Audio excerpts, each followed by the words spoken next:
Welcome back to the Glow Up Girl podcast. All right, let's welcome Brian to the show. Welcome, Brian. Thanks, Kara. I'm glad to be here. Glad to have you here.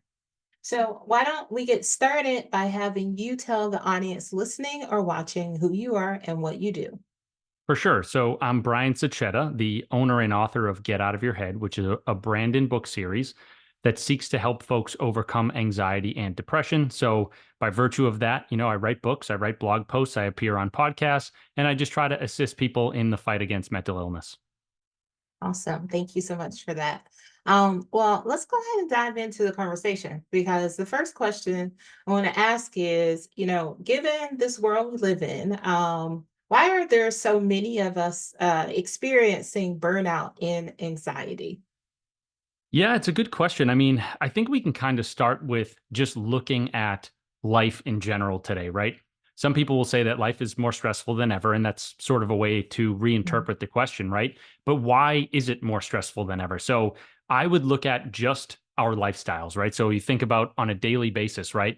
We're attached to our cell phones, we're behind laptops and computers a lot, we watch a lot of TV, we're in front of screens all the time. What comes through those various screens and outlets, right? A lot of the time it can be good stuff, but more often than not, or a majority of the time, it's negative and scary things, right? And so Mhm. to be a little concrete, right? People talk about doom scrolling. So let's say you go on social media, Mhm. you open Twitter, you open Instagram, whatever it may be, you see things that scare you, you see things that make you want to compare yourself to other people. And then by virtue of that comparison, you might feel negative because you may say, I don't stack up to the pictures that I'm seeing online. And then if you Mhm. also look at right TV and um, being on our laptops and whatnot, right? What are the messages that come through those devices? So for example, we turn on the news and the news, I always say, like, I'm sure there's a lot of good people in the newsrooms, but the businesses themselves, right? Like news Mhm. organizations are incentivized to drive clicks and get eyeballs on the TV. And Mhm. unfortunately, even though it would be great if we all huddled around the TV for like a heartwarming story, I think these outlets know that sort of hysteria and fear drives, our captures our attention and drives the viewership. So I think some of that stress and some of that burnout comes from those different, media outlets. But Mhm. there's also like, you think about the workplace, right? And the economy and Mhm. whatnot. There are many different stressors in today's life. And I think probably the most important thing being that all of those stressors, right? It's not that life has never been stressful before. You go back in time, right? It's like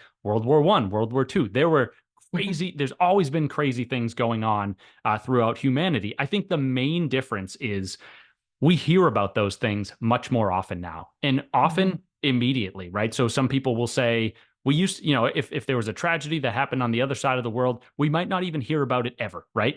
Like Mhm. 50 years ago, 100 years ago, maybe we didn't hear about it, or maybe we heard about it in a week.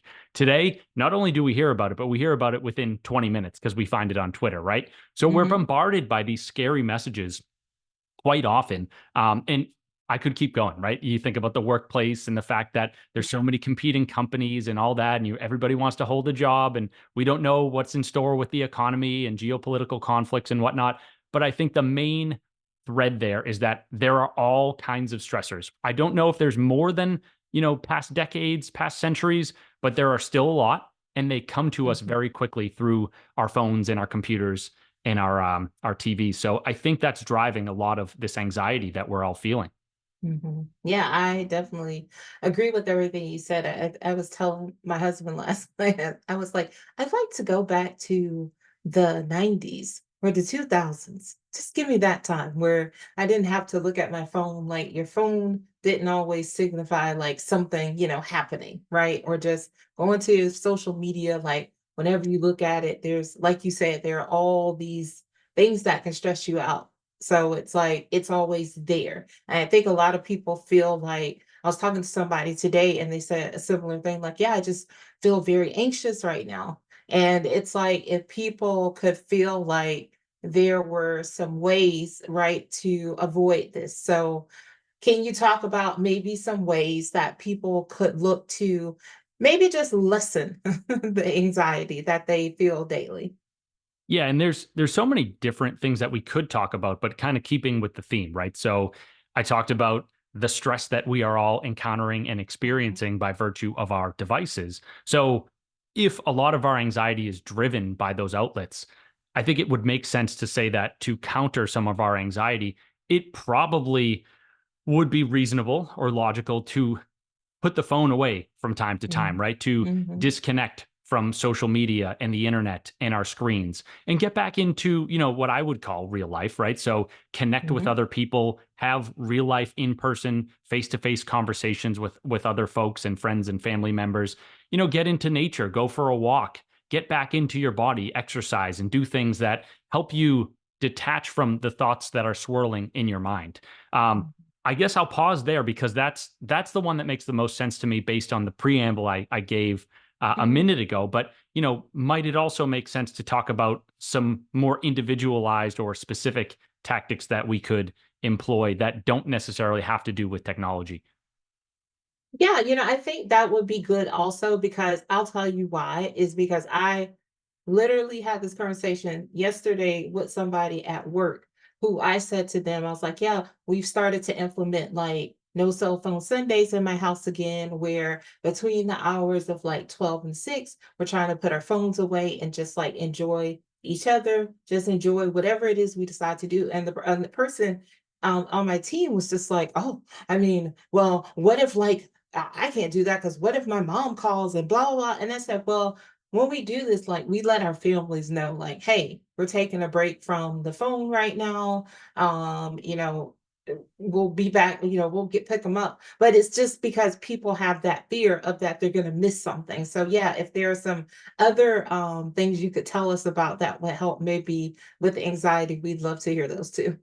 Yeah, sounds good. And I totally agree, right? It's funny the culture that we have created for ourselves where you go back 30 years, we didn't even have cell phones. And now the thought of not being with our cell phone for Mhm. 20 minutes or an hour it's a scary prospect, even though it really shouldn't be, right? But that's Right. just sort of the social contract we've made with each other where we're like, Mhm. we'll be replying to text messages quickly and so on and so forth. So, Yeah. to get away from the technology a little bit in terms of the tactics that we're talking about and just talk about some other things, right? So there are I guess what I would say, there are holistic practices or lifestyle practices that we can engage in, right? So like stress reduction techniques. So for example, meditating and doing yoga, those are great things. I guess the difficulty with meditation and yoga is like if you're stressed out at work or you're stressed out because of a news story that you see, you can't always drop everything that you're doing and go practice yoga for 30 minutes or something, right? So sometimes I like to hit people with the more actionable and I guess quicker routes Mhm. to stress relief. And so I talk about in my first book, which is called Get Out of Your Head, a toolkit for living with and overcoming anxiety. I introduced these 10 steps for walking back our fear and anxiety. I just call them the 10 steps to getting out of your head. And so in spirit of that, maybe I'll talk about a couple of those really quickly. And the first one, right? It's very simple, and it's not meant to make upset people or sound flippant or anything like that, but it's to remember to reconnect to the breath, right? So if you think about where anxiety comes from, the mechanisms in the body, right? We have our nervous systems, and so as part of our autonomic nervous system, which is sort of the division of our nervous system that runs automatically, right? It controls our digestion and our heart rate and all that. We have the sympathetic nervous system and then the parasympathetic nervous system. And so the sympathetic nervous system is what a lot of us refer to as the fight or flight system, the fight or flight Mhm. mechanisms, right? So when we are scared or we are in front of a life or death threat, that sympathetic nervous system will rev up. And when we relax or when our body is saying to ourselves, look, I'm safe now, everything's okay, the parasympathetic nervous system comes back online and resets us. And Mhm. so if you look at some of the research and just, I guess some of the basic science, right, is one of the ways that we reactivate the parasympathetic nervous system, the rest and digest system, right, is to do some deep breathing. And it's funny because when we are anxious, right, we often find ourselves hyperventilating, doing quick breathing, and kind of stressing ourselves out even more. So even though it's a really simple, like I know, what I don't want to happen here is have folks listen and take away the idea that Brian is just being like, "Hey, listen, just breathe," because it's not meant to be flippant like that. It's Right. more, "Hey, scientifically speaking, when we get deep breaths, we activate the calming part of our nervous systems, and that Mhm. helps alleviate some of the anxiety, or at the very least, the bodily symptoms that we associate with anxiety, right? So the I guess your heart pumping very quickly, blood rushing to your extremities, narrowed vision and whatnot. We want to get out of that state, right? So one of the ways that we Mhm. reliably do that is we do some deep breathing and we activate the parasympathetic. That is one strategy that I like to talk about. I'll hit you with one more, just I don't know, in the interest of giving folks a few things Mhm. to chew over. So I'm looking at my list here and I'm just trying to pick one that I think would be interesting. So let's see. Let's go with this one because it kind of fits the mood a little bit. So step 7 is get back to the present moment. And where I Mhm. want to go with this one, right, is talking about the fact that anxiety, a lot of people will say that anxiety is, fear of the future, thinking about the future, and that it's hard to be anxious about something that is like in the past, right? So sometimes people will say anxiety is related to the future, depression is related to the past, so on and so forth. And maybe that's Mhm. accurate in some ways, less accurate in others. However, I think if you kind of stop and think about it, right? When we are feeling anxious, we boil it down in our minds, right? I like to say that anxiety is future-oriented fear. So if we are anxious about something, what's going on in our minds is we're wrestling with something, right? We're Mhm. afraid of some outcome that might befall us in the next week, month, year, whatever it may be. And even though those outcomes are really scary, and I'm not trying to downplay any of them because they can be terrifying, um, Mhm. those outcomes, because it's anxiety and not something that we're dealing with right now, those outcomes are not real realities yet today, right? They are possibilities. They might come to Mhm. pass, but they also might not. And so the idea of getting back to the present moment is saying, like, if anxiety is mentally going off somewhere in the future, then the counter to that is putting your attention back on what is happening in front of you this very moment. And so maybe that means, again, reconnecting with a friend, having a conversation, doing a crossword puzzle. The less that we run those loops, those future oriented loops in our minds, and maybe we're watching the news, right? And we're like, oh goodness, I see some scary story about the economy or warfare or whatever. And then Mhm. the loops are running and saying, what is going to happen in a month? Right? We want to try to put those things down, those fear loops down, as scary as they are, and just reconnect to what is happening around us, because that allows us to come back to the present moment. And then when we are present, we are engaged in the things that we're doing and we're not preoccupied by those what ifs in the future. So a couple things that I like to talk about. I'll pause there and just see, if you have any questions. Yeah, no, I thank you for providing those, and I think those are very good because a lot of people do forget to breathe. They do forget to like slow down, and you get so worked up about something that like your mind cannot think about or focus on like taking a deep breath.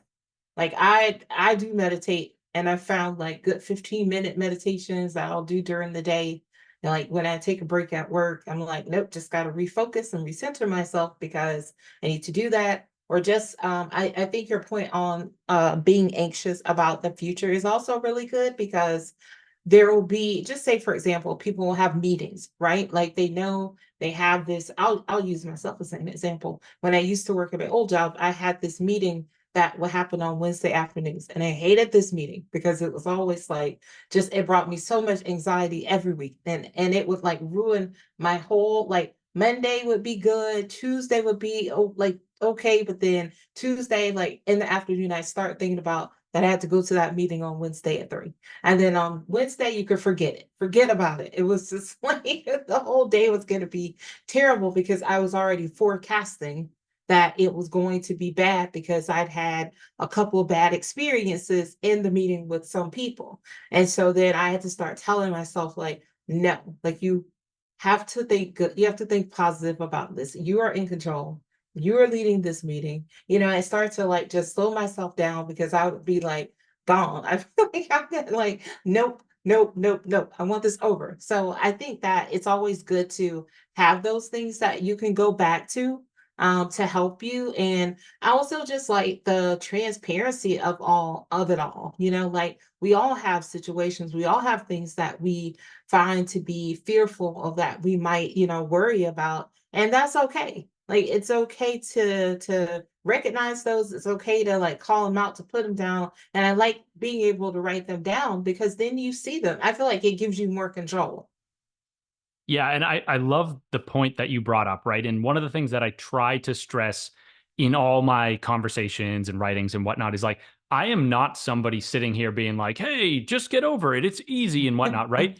This stuff is Yeah. so hard. Yeah. And the story that you gave of, okay, you have this meeting on Wednesday, and by Tuesday afternoon or whatever it may be, you're like, all bets are off. I'm revved up, I'm nervous, whatever, right? Yeah. I can absolutely relate to that. And the only thing that I can say back is like, this stuff is hard and we do the best that we can. You know, Mhm. I've been there before. It's not, I don't want to come off as somebody who thinks that they have all the answers. I don't. What I do have is like, I have some experience, I have some tactics. I try to Mhm. share those with folks.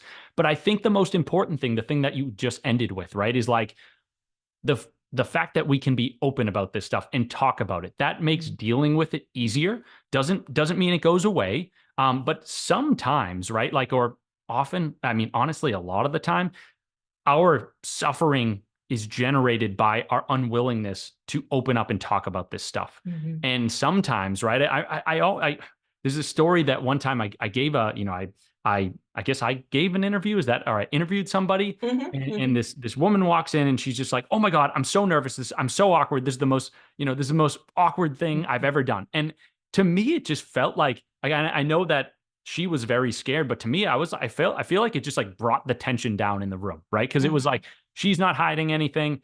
I can very quickly be like, that's okay. Like, this is a nerve-wracking thing, Exactly. not a big Yeah. deal. I think that when we are candid with our anxiety in the right moments, right? There are Mhm. times where maybe it isn't the best situation, but when we are candid with our anxiety, it usually leads to good places. So I do Mhm. think that's an important point to highlight. Yeah, no, yeah, I agree with you, and I love that. Yeah, because you just never know what other people are going through, and I do feel like when there's an opportunity, like you said, when it's a good opportunity or the right opportunity to share, you never know, your story might be helping someone else, or somebody else might be going through the same exact thing as you, and you can trade secrets on how maybe you deal with it, with someone else. Yeah, that's a great point. And we probably won't ever know, right? If you said Yeah, maybe somebody else is dealing with it, right? It's like, if no one ever speaks up, no one ever finds out. So, exactly. yeah, it's good to speak up in the right situations. Yeah. All right. Awesome. Okay. So let's shift over to talk about depression. So I know that you have read a lot of research, and done some research. And one point that I found interesting is that, depression research suggests that depression is one of the most costly diseases in America. So how did we get to this point? Yeah, I mean, so, by being costly, right? One of the most expensive costs is like reduced workplace efficiency, or like essentially people missing work because they are, incapacitated mentally. They don't feel like, showing up to Mhm. work and showing up to life. And Mhm. so, and then there's also, the healthcare costs of providing for these people. And I mean, I've been there before. I don't say these people in a negative way, right? It's like Yeah. folks who are depressed, right? Providing Mhm. that health care, and, doctors and nurses, that stuff gets expensive. So it is an expensive disease to treat. And one of the reasons is that, like, there are so many people who deal with it. Estimates say that 1 in 5 people across their lifetimes will deal with depression. So you think about how many people are in the world, you do the math, it Mhm. adds up pretty quickly, right? But how did we get to the point that this disease became so expensive, right? And how did we get to the point where depression became so prevalent for so many people across Mhm. the world? And so, I'm not a scientist, so I don't know for sure. But as you mentioned, right, I've done some research. I've written a book on depression. A lot of the research does point towards, like, going back to kind of the first question you asked, right? Is what are our lifestyles like? Mhm. And if you run the tape back across human history, and you say, okay, look at evolution, right? Like, how did our bodies evolve over time? How did our brains evolve over time? I don't know how. I'm not here to think about, debate how long we've been on the earth or anything like that. But we can say, we have recorded history of thousands of years and maybe even a little bit longer. I'm not a historian, but you think about Mhm. over the course of thousands of years, like, how has life changed, right? And how did people used to live versus how do they live now? And so you think about evolution, which basically, the theory is sort of like traits that are, advantageous for our survival tend to get passed along in the gene pool more often than those that don't. And you could probably say that happiness, or at the very least, like positive feelings, fall into that bucket in the category that, like, if we feel good and we're connected and we're doing all these great things, we're Mhm. probably living longer, right? And so by nature, or by virtue of that, then those genes and the related genes are getting passed on. So it's like, all right, what are some of the important things based on our evolution that we want to practice, right? Like, what are the lifestyle practices that we want to cultivate, and how have we gotten away from those things? So Mhm. let's just say, let's go back 500 years ago, 1,000 years ago, and maybe I have the years wrong, but, like, people will often say, like, go back to the savannah, think about how we used to live, right? And I'm not sitting here saying, like, I want us to do that, because life in the wild is terrifying, right? And you have to, get your own food and hunt it down and avoid predators and whatnot. But just thinking about how we used to live, right? So we used to live in Mhm. small tribes where it was like we knew everybody in our tribe and we had close connections with them and we talked with them face Mhm. to face a lot. We also got a lot of exercise. We had to go hunt down our food, or forage for it, and we spent time outdoors. We were Mhm. moving around, we were talking to people, we got a lot of sunlight and all that. um, you look at life today, it's pretty sedentary, right? So a lot of us, and it's just what it is, but a lot of us spend most of our days on the computer, sitting in a desk chair, kind of, just not being very mobile. And I think that our bodies, like, kind of reject that in a way, right? I was, Mhm. side note, I was going to physical therapy last year for my back, and there were so many interesting tidbits that the therapist would throw at me, and she'd be like, yeah, you have these back problems because you sit in a chair all day. Like, the body is not designed to Mhm. do that, right? And she was like, to be honest, I expect most people who sit in a chair all day to come see me at some point in time. And I want everybody to be doing these exercises because that's what supports, the structure of your body. So we Mhm. talked about being sedentary. I think another huge one, right, is like isolation. Um, Mhm.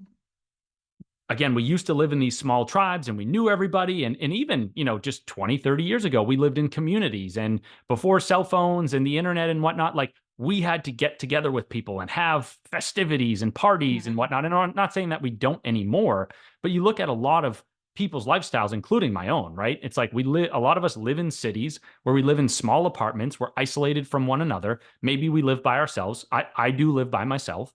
And that isolation, like, there are studies that show that isolation can be really bad for your health, like the equivalent of smoking a pack of cigarettes a day. And so I look at that research and I'm like, that's terrifying. I should do something about this. Maybe we all should, if we find ourselves in that position. And then I guess a couple other things to touch upon, right?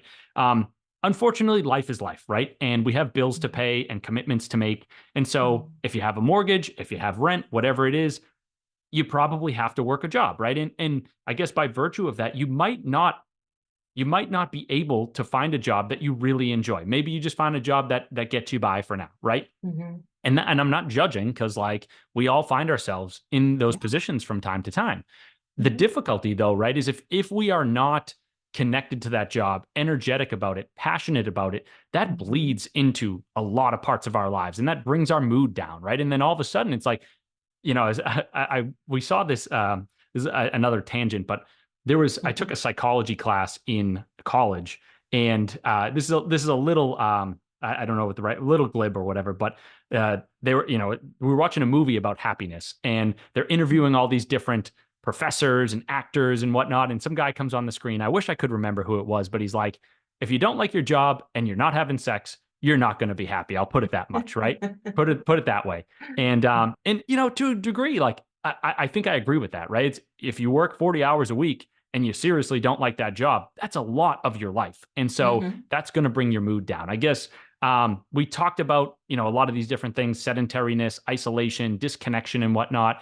I guess a couple other ones to hit on real quick would just be like the way, like, our food supply and the food that we eat is just very disconnected from nature, right? Mhm. We eat a lot of processed foods that are stripped of their vitamin and nutrition content.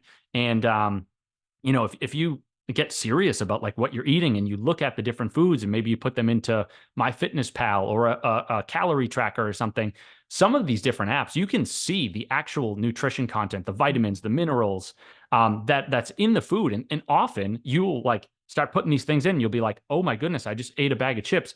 There's literally no nutritional value besides calories and sodium in this, right? Mhm. And if we don't supply our bodies with the food and the vitamins and the minerals and the nutrients that they need, they're not going to perform that well, right? And so there was a book that made waves recently by a guy named Chris Palmer. He's a psychiatrist over at McLean Hospital over here in Massachusetts. He wrote a book called Brain Energy, and his theory is basically like kind of what I just said, right? And I basically took that from him is if our brains are not being given the things that they need to Mhm. operate well, they are not going to metabolize food well. Therefore, they're not going to create the energy that they need to perform well. And so it's Mhm. like, if you don't have the energy you need to perform well, you get all sorts of weird conditions, right? So it leads to anxiety and depression and schizophrenia and whatnot. The bottom line being like, if you want the car to drive well, put the fuel into the car that the car needs. And so I'll pause there because, that's a lot of stuff at once. But I guess I would just say is that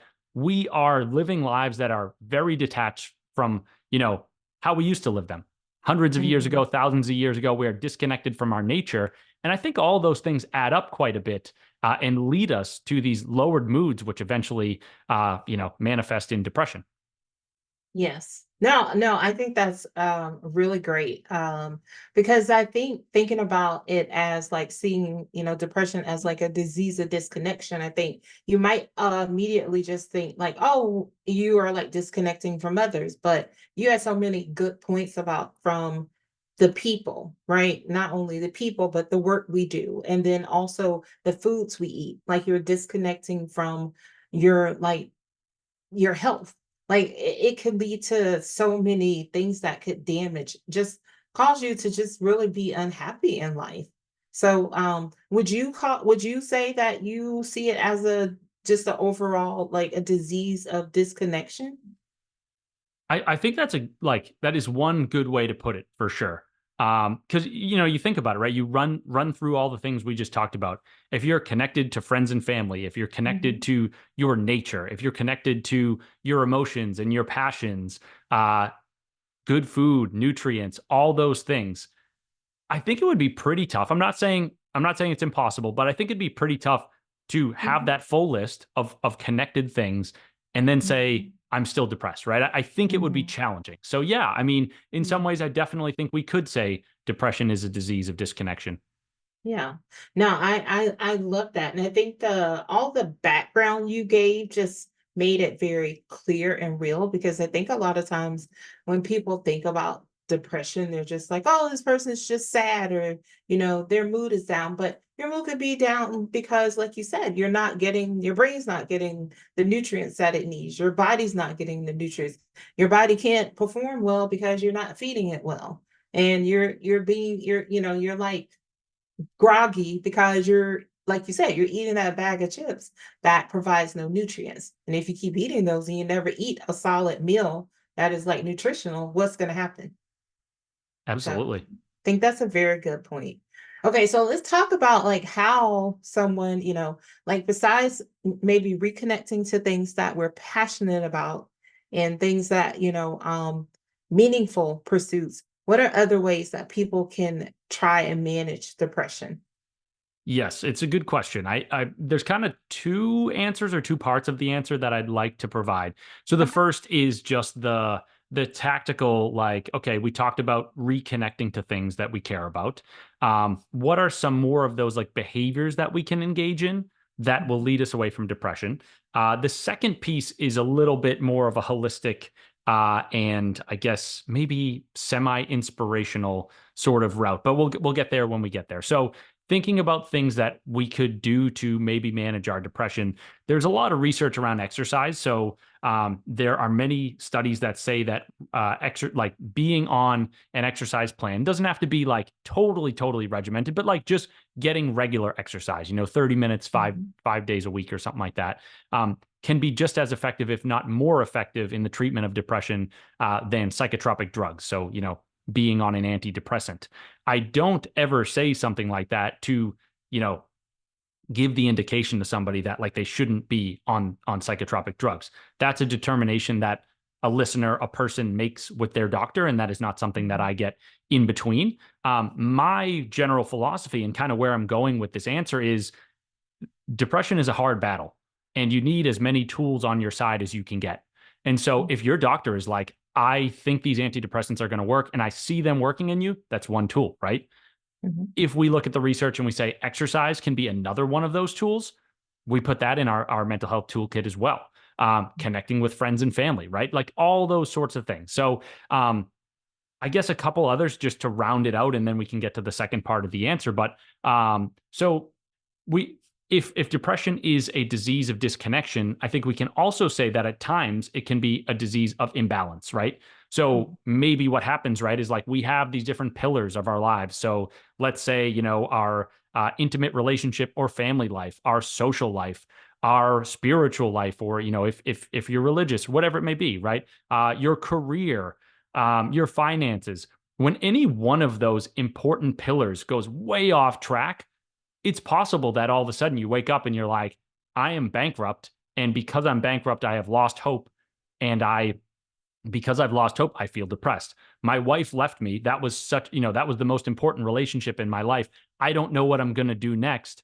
I feel hopeless. I feel depressed because of that. So it's important that we make time for all these vital pillars in our lives, right? So it's like, I think what I often like to say, right, is like the idea, like sometimes you hear of like the pendulum swinging one way and then swinging too Mhm. far back in the opposite direction. It's Mhm. usually rare that we need to take extreme measures, unless we have sort of been extreme in the opposite direction for a long time, right? So let's just say that example of like, if I have not given my wife the attention she deserves and we have not connected in a long time, I have gone to one side of the extreme, right? And then Mhm. if she has a conversation with me and she's like, um, I think we need a divorce or we're going to break up, all of a sudden I'm going to the other extreme to try to Mhm. save this relationship. So Mhm. keeping these things in balance is basically just giving them all the time and attention that they deserve so that we don't get to that place of being completely off track and then needing to course correct in an extreme fashion. So making sure that we have balance in those important areas of our lives so that we don't reach a state of helplessness, hopelessness, aka depression. I think that's important. We talked about presence earlier, and I do feel like this is a little bit of rapid fire, so I don't want to go too fast. Mhm. But like in the same way, right? But I kind of said sometimes folks will mention that anxiety is thinking about the future, being afraid of the future, and depression is Mhm. being like attached to the past, maybe having regret, maybe having Mhm. remorse over things that have happened, right? If that is the case of okay, one sort of mind frame, time frame, like one place in your mind over a certain period of time, right? Future versus past. The opposite, or the one left is the present, right? So I guess in theory, if we spend more time, reconnecting to what's in front of us, doing things that engage us and excite us, we'll be more Mhm. present and maybe we'll experience less depression. I guess the last one that I'll talk about for now is just so on the food side, right? There is, and again, I'm not a scientist, I'm not a doctor, so like if you are interested in this, talk to your doctor about it. But there is some research around omega-3 oils or omega-3 fatty acids. So like the diets that we eat are very high in omega-6s, pretty low in omega-3s, and I believe the ratio that you're trying to get is 2 to 1, maybe 3 to 1 of omega-3s to omega-6s. Dr. Andrew Weil has a lot of research or a lot of writings around the antidepressant effect that omega-3s can have for us. So, all of that is to say, if you are interested in learning more about that, there's some research online, and you could definitely talk to your doctor about it. But there is some evidence that says that, hey, if you get your omega-3 intake up, and you adjust the ratio of omega-3 to omega-6 back to what you would find more Mhm. so in nature, that can have an antidepressant like effect on your mood as well. So that's what I've got for tactics. The last piece I want to say, right, is like I throw a lot of tactics out there. I try to make it seem like this is an easy thing, but going back to when we were saying got it, like it helps to be vulnerable, it helps to talk about these things Mhm. and just admit that this stuff is hard, right? Depression is really difficult. I mean, if you boil it down, you say, what is depression, right? It's a pervasive state of helplessness and hopelessness. And if somebody is in that state, that's a really difficult place to be, right? And sometimes the omega-3s, the exercise, maybe they don't get you there. So I think a lot of this also is having patience with yourself, having empathy with yourself, and Mhm. having like holding on to some glimmer of hope, holding on to the idea that one day in the future you can get to that place that you're looking to go, that you can, if you want to start a company or start a family, that possibility is still out there for you and that you could reconnect to it and make it happen. So I don't say all these different, I don't put forth all these different tactics to make this stuff sound easy. In reality, it's really hard. I'm just trying to supply some knowledge to folks. So that way, if they need a leg up, maybe it helps them get there. But Mhm. my heart goes out to those who are dealing with depression because, man, it is a really tough place to be. Yeah.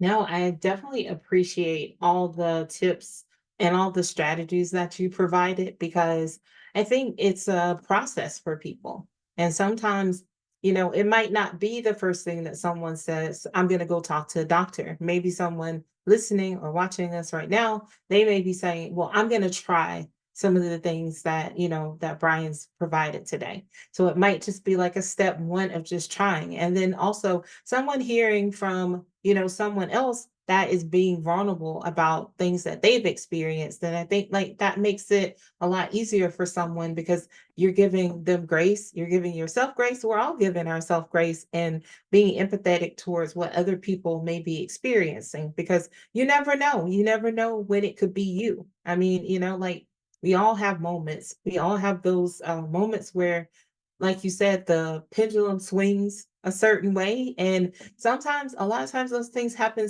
they happen so quickly. And you don't even know, like, you're like, wait, everything was just fine. And then now it's not. And so I think like just having these tools that we can look back to is just great. So I really appreciate you being so open with sharing with the community today.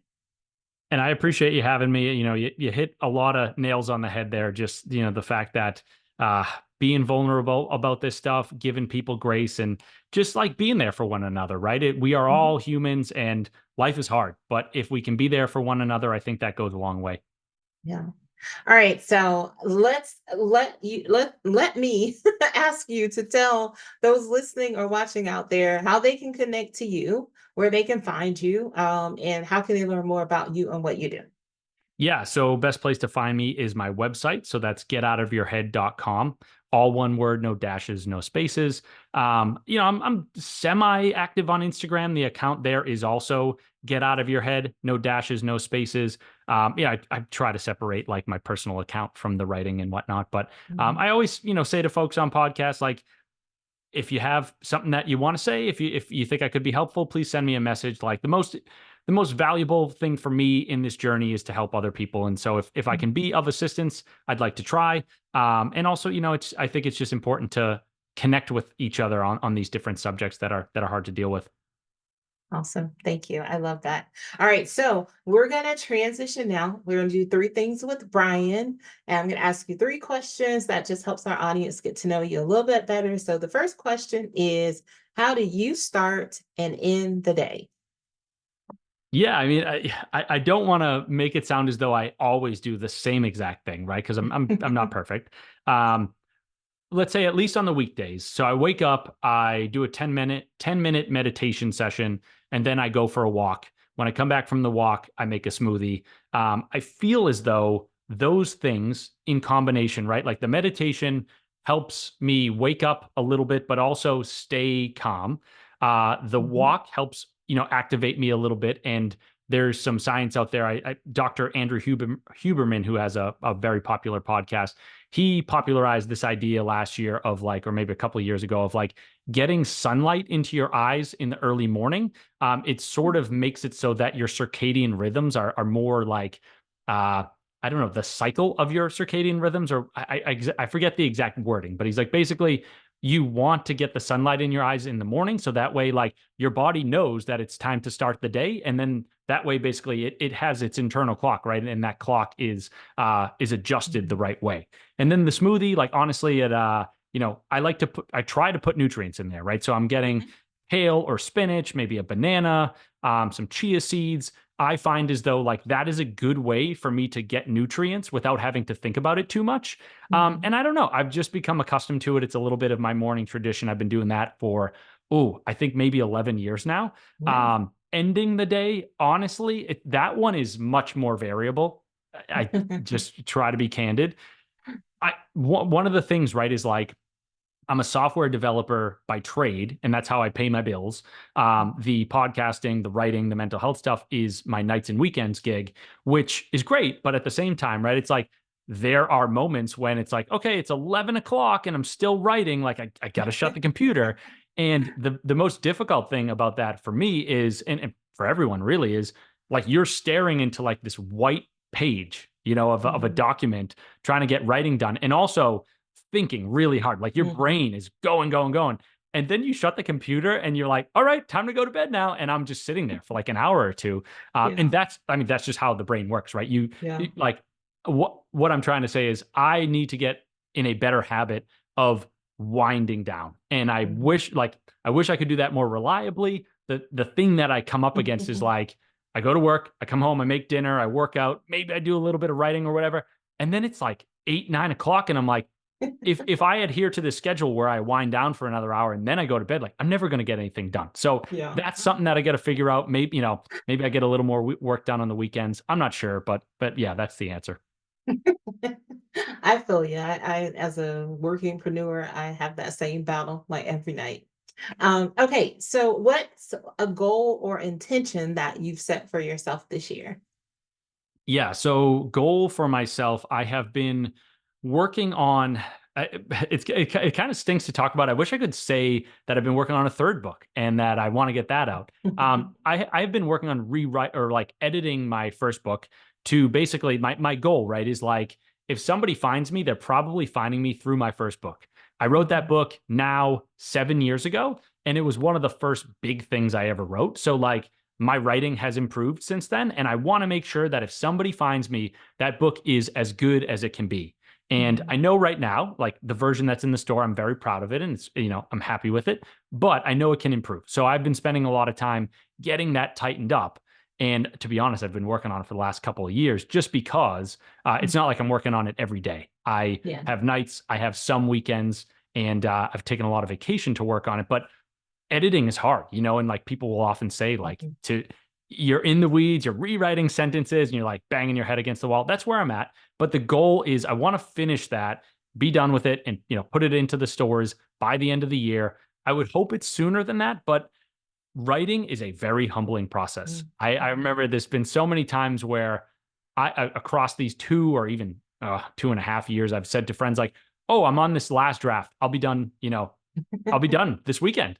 And then mhm. 6 months go by and I'm like, I was nowhere near done. So I keep doing that. I'm getting close. I'd really love to do that this year. That's the major goal, I think. Okay, I love it. All right, and last, where are you currently finding inspiration? Wow, that's a good question. Oh man. I wish I thought about this one a little bit more. I mean, honestly, like the inspiration for me, right, is like um I get a lot of enjoyment and a lot of fulfillment out of the writing and helping people with their mental health. Having conversations like this one. Like this conversation, maybe it's because I was talking the whole time, I don't know, but it flew by, right? And Mhm, I just think about like I'm not saying that I'd necessarily want to do this full time, but like to have the ability to maybe do more of the things that interest me a lot, right? And that I'm really passionate about.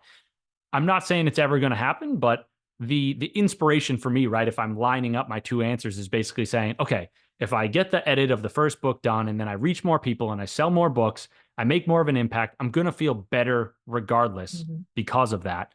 But mhm, maybe I sell a lot of books and then it allows me to say, mhm. hey, maybe I don't need a full-time job anymore. Maybe I can help even more people as I kind of, put my Yes. foot on the gas. So that's something that inspires me. Now, Mhm, whether I think it could actually happen or, honestly, I get a little bit nervous of like thinking about, working at home by myself every day. But like I would figure that out in time. I'm trying to mhm. hold on to the inspirational pieces of that dream Yeah, and be like, if I could help more people, that would be really cool. yeah, I like it. All right. So I just want to say first, thank you so much for coming on the show today and for talking and being so open. You can always come back in the future, especially when you get that. You have to let me know when you get the book completed and it's back out there in stores, and we make sure we help you to promote it here at Glow Up Girl. But I want to say thank you. And before I let you go, I'd like for you to leave the audience with 3 things you'd like them to take away from our conversation today. Awesome. So, three things. Most important, right? Just the hope of like dealing with these conditions, whether it's anxiety or depression, the hope that there is change available to you, hope that you can feel better and that like you can, I guess I would say, move on from these conditions, but like just feel better and have a more enjoyable life, because that is certainly available to all of us. It's just sometimes hard. Um, Number two, I think like having grace with yourself and others. I think that's really important, because right, it's like I say kind of at the end of my second book, right? Is like we as a society, we are hard on ourselves. When we don't hit our goals, we tend to beat ourselves up. I know that it comes from a good place, but it doesn't usually lead anywhere good, right? Usually makes us feel worse. If we can sort of act as though we are our own best friends and say, look, you tried really hard, Brian. You tried really hard, Kyra. Maybe you didn't get there, but like you gave it your best shot. And I'm not trying to, be cheesy or anything like that, but like Mhm, you don't like I don't want to affect myself negatively by the way that I talk to myself. I mhm, want to make sure that like I am motivated to pursue things even harder in the future. So maybe I say, look, you gave it your all and I commend you for that. We fell short by a little bit. Next time, let's go 1% further, right? So having that grace, having that understanding, and also just acknowledging the fact that like going after big goals, dealing with your mental health, mhm, it's difficult, it's challenging, it's a process, right? mhm, Third, I guess, you know, kind of a cop out answer, but I would say the takeaway being whatever of those tactics that I talked about, pull a couple of those that resonate with you and like keep them in your proverbial pocket, right? So the next mhm, time that you're dealing with anxiety, maybe you say, hey, I got to remember, I got to have the awareness to be like, I got to breathe. I got to take a minute right now. I got to mhm, stop, do some deep breathing. Or maybe it's like, hey, I'm not having a good week. I'm feeling a little depressed. Guess what? I'm going to go have some me time. I'm going to go for a walk out in nature. I'm going to disconnect from my cell phone for 20 minutes.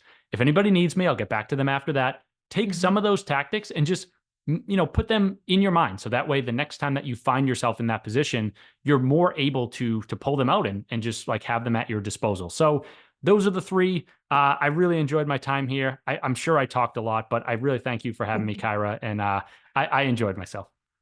Yes, I did as well. And look, when you're spitting facts and you're helping people, you can never talk too much here on podcasts. Well, awesome. Stay tuned, everyone. I'll be right back.